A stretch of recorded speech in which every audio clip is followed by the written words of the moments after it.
本日は工場を見学させていただきましてありがとうございました。とんでもございません。はい。ではちょっとインタビューに移らせていただきます。はい、わかりました。まず創業した理由と当時の状況を分かる範囲で大丈夫なので教えていただきたいです。はい。創業はですね、1946年、はい、昭和21年ですね。私より2代前の祖父が創業しました。はい、祖父は戦前から製本会社で勤めていたんですけども、はい、戦争でですね、その製本会社さんがバラバラになりました。はい、そして戦後そこのお客さんの出版社さんが本を作るとかないというんで、うちの祖父に声がかかって、はい、でその出版社さんが全部お金を出してくれて、はい、渡辺やれということで、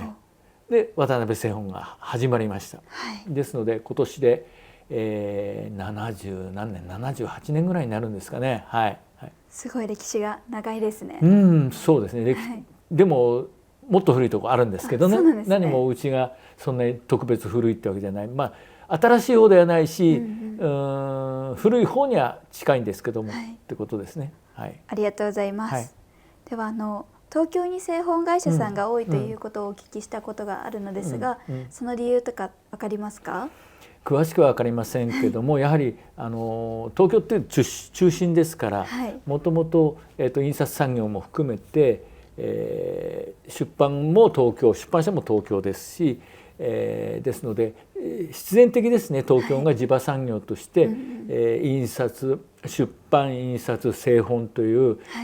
紙に関する産業の中心になってきたっていうのは必然的なことだと思いますね。あと物流の面でも、無駄がないですからね。はいはい、ありがとうございます。では今回見学させていただいて、手作業の工程が多いというふうに感じたのですが、そこへのこだわりとか理由ってありますか？そうですね、うちはもともとそんな大きい製本会社じゃないんで、いろんな仕事を機械だけではできない仕事というものをもともとやってました。それで生き延びていく上には差別化するにはやっぱり機械だけではできない、いわゆるクラフトマンシップが加味された製品が得意であるということを前面に押し出していった方が生き残れるんではないかということも考えました。それに対してその素地があったわけですね。いわゆる今日ご覧になっていただいた刷毛で、表紙をつけたりとか、そういった技術を残してきました。それがやはり今生きていると思いますね。ノートは創業当時から作られているのですか？いや、それはですね、創業当時、は全然そういったことも考えてなかったですし、私が社長になった時も考えなかったです。ところがやはりバブルがはじけて、それとプラスデジタルの波及によって紙離れが起きました。皆さんあなたもそうだと思うんだけども、紙にかけるノート、いわゆる本とかそういったものにかけるお金がどんどん減ってると思うんですね。それで仕事が下降線になったところでやはりこれでは生き延びていけないということで、いろいろ考えた結果、やっぱり自社製品、自社の紙、自社の技術を生かしたノートに活路を見出そうということで、2016年に販売スタートをしました。そうだったんですね。ですからまだ10年経ってないですね。そうですね。経ってないですね。ありがとうございます。では、この工場の中で最も古い機械は大体どのぐらいの年数使われているのですか？そうですね。今日工程で見ていただいた表紙をつけるところの、ギッタンパッコンしているプレスする機械ありましたよね。あれと隣にある機械、並んでる機械、これが古いと思います。それともう一つ後ろにあった機械もあるんですけどね。それが、もうそれはもう本当に実は僕がこの会社に入る前から入った時にすでにあったんですよ。ですから多分、昭和ごめんなさい、昭和のね多分40年代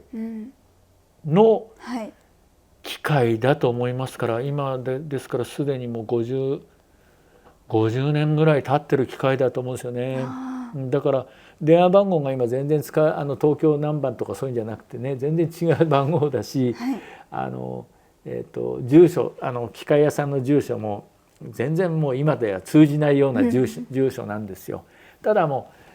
とても単純な機械で基板を使ってるわけでもなし、コンピューターを使ってるわけでもなくて、モーターとベルトだけで動いてる機械です。ですので壊れてもすぐ修理ができるし、とっても丈夫な機械なんですね。ですから今でも現役で頑張ってくれてるし、その機械がないとうちは手で仕事製本をするっていう時にとっても困っちゃうようなおじいちゃんの機械なんですけど、すごく大事な機械です。じゃあ修理もしながら大切に使われているのですね。修理ほとんどしないですね。そうなんですか。もう丈夫ですから、本当にベルトが切れるくらいで、もう本当に修理っていう記憶がないなっていうくらいに丈夫です。いやすごいですね。いやありがとうございます。では作業を見させていただいた中でマーブルデザインがすごい特徴的というか、ここならではな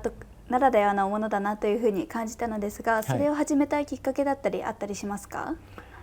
これはですね、去年一昨年ですね、製本工業組合でやってる、講座で、製本講座っていうのがあります。そこでマーブルの講座があって、うちでもその講座5日間やったのかな、3日間だったかな、うちで1人今日作ってた彼に、やりたいっていうんで出てもらって、そこで彼が、3日間だけ教わって覚えてきたものを、仕事の合間にいろいろ、自分で考えて技術を伸ばしてくれて、最初はもうテスト的に、販売までできるまでになるとは考えてなかったんですよ本当は。で、どんどん技術が上がってきたので、今はもう一人できるようになってて、また増やそうと思ってます。今は2人ですけど、もう一人職人さんを増やそうと思ってる。そのくらいになったので、販売できるっていう自信が持てるようになって、少し積極的に売っていこうかなっていうことになってます今は。そうなんですね。じゃあ今は一部の商品にマーブル模様が使われているという感じですか？あくまでもこれは、一般的一部の商品といいますか、オーダーを受けてやるっていう形ですね。それとかイベントで、イベント用に、作っておいて、イベントの時にイベント限定品ということで販売してます。そうなんですね。じゃあ結構珍しい商品ということですね。そうですね。好評ですね。そういったイベントの時に直売会とかそういった時には好評です。渡辺さんはこの業界の将来についてどうお考えですか？そうですね。この業界というとうちの会社ということを含めての考えですけども、紙ってもんは決してなくならないと思います。以前、電子手帳が広がりだした時にもう紙の手帳はなくなるんじゃないかと手帳の製本会社さん非常に危惧してました。ところが今でも手帳の製本会社さん生き延びてます。それと同じようにいわゆる、デジタルがいろいろ発展して紙媒体紙を使わなくなったりいろいろしてますけども、パイは小さくなってもきちんと紙は残ってます。ですので工夫次第によってもちろん紙出版、とか、紙に印刷ですとかそれに関わる私たちの業界っていうのは全体のパイは毎年落ちてるんで、苦しいことは苦しいんですけども、工夫次第によっては面白みがあるし、うちの会社のことというとやはり自分のとこの、強みをどんどん逆に言うとデジタルを使って SNS とかそういったものを使って発信して、生き延びていきたいと、これはだから海外も含めて、です。正直言って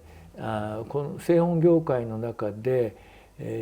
変な自慢ですけども、これだけ海外に目を向けてやってるところっていうのはほとんどないです。そうなんですね。まして自社製品を持ってるところの割合も1割もないと思います。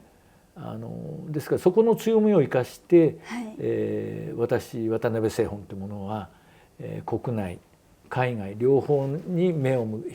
広げて目を向けて、生き延びていきたいと。もちろん私の次の世代も、今頑張ってくれてますんで、そのためにももう一つね、なんかしっかりとしたものを残してあげたいなっていうつもりで今はね頑張ってます。ありがとうございます。では海外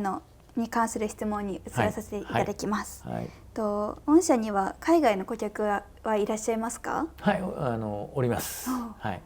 どこの国の方ですか？今現在海外の顧客、2つパターンがあります。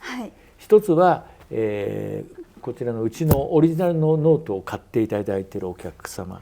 これが先ほどちょっと数えたら今9カ国すごい多いですね。あります。ざっというとアメリカ、オーストラリア、韓国、台湾、シンガポール、南アフリカ、UAE、フランス、ロンドンですね。すごい。そこのセレクトショップみたいなところ、日本の、製品を、文具とかいろんな日本のものを扱っていただいているところで見つけていただいたり、こちらからセールしたりなんかして、今現在9カ国になっております。そうなんですね。あとはそれもう一つは製本の方、いわゆる海外のノートを作りたいにメイドインジャパンのノートを作りたいってお客さんからオーダーを受けてやっています。そこが今現在今までの経験上今までやったことあるという国でいうとアメリカ、オーストラリア、シンガポール、でもその3つかな、3つですね、今のところ。そんな感じ。ごめんなさい、あとスペインがあります、スペイン。ありがとうございます。では海外向けの製品と日本向けの製品に違いはあったりしますか？基本的には違いはないですね。作りは同じ、作りは同じってことないですよ。オーダーによっていろんな製本の形がありますから、でじゃあこれは日本向け、これは海外向けっていう区別はないです。やはり日本の文具メーカーさん、会社さんから受ける仕事もうちの技術をベストに出してます。海外から受ける仕事に関してもゼロからなんで、私がいろんな面でゼロのデザイン作りから相談を受けて相談しながら、作ってます。ですから日本と海外で差別化っていうことは、うちの社内の作りに関してはそれはないです。わかりました。ありがとうございます。では最後に海外の方に伝えたいことはありますか？そうですね、海外の方ですか。私どもの会社は、日本の技術、日本の品質の良い紙、素材すべてを生かしたものを、シームレスなサービスで提供することができます。もちろん初めての方でもどんな製品が作れるんだろうというところからのアドバイスから始まりまして、紙の選定、あとは、印刷に関すること、製本に関すること、最後は出荷ですね、輸出、その手続きまで全て含めて、対応させていただいています。ですので、安心してうちに、メールをください。もちろん英語で結構です。日本語のできる方はできたら日本語が助かりますけども、全然英語でも何語でも一応今翻訳ソフトありますんでね、対応できますので、英語のメールに関しても全然苦になりませんので、どんどんコンタクトしてきていただけたらと思います。ありがとうございます。うちの商品はこんな感じですこれがうちの商品です。オリジナル製品です。ご購入なさいた方は英語のホームページもありますので、製品に対するプロダクトのイングリッシュバージョンのホームページもありますので、そちらをご覧ください。アドレスは載せてもらえると思いますのでURL かではインタビューを終わらしにさせていただきます。本日はありがとうございました。とんでもないです。私どもの方も長時間にわたって私のところみたいなところにお付き合いいただきましてありがとうございました。とってもビデオというか動画ですかね、それが出来上がりを楽しみにしておりますのでよろしくお願いいたします。ありがとうございます。